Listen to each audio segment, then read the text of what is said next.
there, Aquarius. Welcome to your mid-March 2022 general tarot reading. It's Rena here.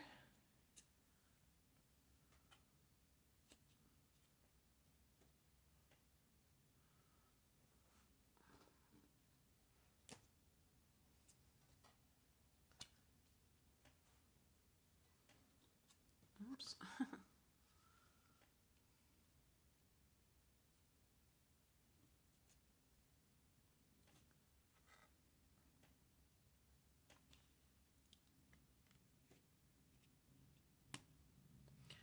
Wow, I think I actually have a positioning where you can see every card. Yay. Amazing. There you go. So, what do we have here? Okay, so the heart of the matter is the Seven of Torches, which is the Seven of Wands. And in some decks, and in one particular deck I have, they have a single flame, and I call it the Eternal Flame. And I don't know if this is really, if it really corresponds with what the card represents, but I see it like the person who stokes their flame or their dreams, and they don't allow it to die away. They are they nurture it to one degree or another with some of the things that they're doing. And that can just be simply saying that one day I'm going to do what I feel I've always wanted to do. And how that can look on a daily basis sometimes, it's almost like he's putting, well, this person's holding one of the flames, but sometimes I think about putting out a fire. Because this card sometimes can be feeling under the gun, feeling like somebody is I was going to say attacking you, but what I mean is that they're not appreciating your talents, and they are putting you down, like in the workplace, something along those lines. And that you have to stand your ground, that you can't allow somebody to bully you, to diminish you in some way, and you're going to fight back, as it were. And this can also apply to personal relationships, I suppose. But in the past position here, we have the Ten of Pentacles, so this can be a lot of money, affluence. So that temptation of, making the trade, what do they call it? The trade, making the trade-off between making a lot of money and getting a lot of grief in the meantime. Now, Ten of Pentacles can also be a Capricorn. I feel it can be a Capricorn, but the earth energy, the other earth signs are Taurus and Virgo. And this is a card that's also connected to a family business, family money, inheritance. So, for instance, if it's a family business and you feel like you're not respected for having your own dreams. It's like the business comes first, the family comes first. Aquarius is a sign that is very nonconformist, but a lot of people who know about astrology may know that Aquarius is ruled by Uranus, but they're not aware that it's co-ruled by Saturn. Saturn was the traditional ruler of Aquarius, just like it rules the sign of Capricorn. Well, Saturn, is more conservative for sure. Saturn is more a planet that is associated with authority figures and tradition. So this is something that Aquarius has as part of its influence. And I will say, too, that Aquarius is a sign that is next to Capricorn. So definitely an Aquarius person can have inner planets in Capricorn, and that could definitely affect the way that you view the world. So, I put this as title for another sign. I can't remember which one, but I said to thine own self be true. I think it was Pisces. And I would say the same thing to you, Aquarius, is that if somebody else is trying to guilt you, trying to mold you to become like them, maybe trying to break you if this is in the workplace, and trying to, break that sense of independence and individuality that you have, to try to get you to be more of a team player, let's say, that you are here to express as an individual. And by the way, that doesn't mean being a jerk or being completely uncooperative. So I'm not suggesting that that's the only way you can be an individual, is just to thumb your nose at everybody. But you know what I mean. I mean, there are definite times when we have to be our own greatest advocates. The higher message is the Four of Swords, and this is a card. This, you see, the person is in a resting pose, and this card can certainly be about, getting your body back online if you have depleted it. So sometimes if you've been working night and day, maybe on a specific project or what have you, you have to take more care of just physically, that you don't burn out. Maybe you need a vacation, but I don't see this card as a spa day or some kind of a resort that you would be going to. To me, I associate it with something on the spiritual side where you are like a contemplative thing. I see it as the minor arcana version of the Hermit card, and I actually did get the Hermit card, which is kind of interesting. So really about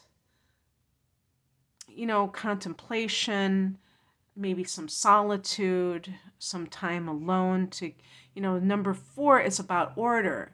Swords are about thoughts, getting your thoughts in order.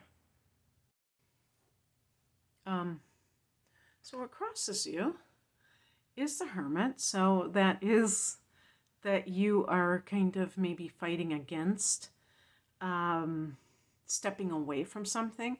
And it could be that you've been kind of pumped up in a way by somebody else's behavior, and it makes you feel like you're going to start going on the warpath about something. So an example would be if the Ten of Pentacles represents an inheritance, some sort of fight with an inheritance. Oh, and by the way, yeah, I mean, in March, and this is kind of like in the second half of March, so, but, close enough to the middle for me to mention, there is going to be a full moon in Virgo. And Virgo is is not the opposite house, but Virgo is the 8th house for you, and a full moon at a late degree of Virgo, that could be some kind of settlement with an inheritance, or maybe some kind of, finding out about a will. And that kind of like gets you going and makes you defensive, because it reminds you of all of the things that happened in the past. And the Hermit in the challenge position can be spurning wisdom, not really being aware of what the truth is of the situation, and being like reactive maybe because of your emotions, even though Aquarius isn't the most emotional sign in the world, but you might still get your emotions riled up about something. So it's coming in as the King of Pentacles. This bodes well if there's some kind of like a money situation, The king can be the father. So this may be coming from that side of the family, or himself. But this might be something within yourself where you're like, I can make this for myself. I can make my own money. I don't have to be dependent. If this is like getting help from the family, getting some kind of assistance, or if if you are like, oh, I have to have this inheritance or I can't survive, you know that either way you will do very well. To me, ultimately, it's about feeling self-empowerment around the issue of money and being able to obtain it for yourself. It can be consulting with somebody who does that for a living, who is like a bank manager, or financial advisor, that kind of thing. And the outcome is the moon card. And what did I just say about the moon? The moon in Virgo. I just noticed, because this is a deck I just have started using not too long ago, that the moon is crying. The moon is crying. And there's like a couple in the background too. When there's a full moon, there is an opposition between the sun and the moon. And so maybe that's why they're showing the couple, because it's like that yin and yang in a sense. But the moon can be that you learn, it could be a timing card, like I said, that has to do with that time frame. But it can also be talking about things that are still not being said, that something is happening behind the scenes. Maybe you're getting half-truths or downright deception about something, but it will eventually come out.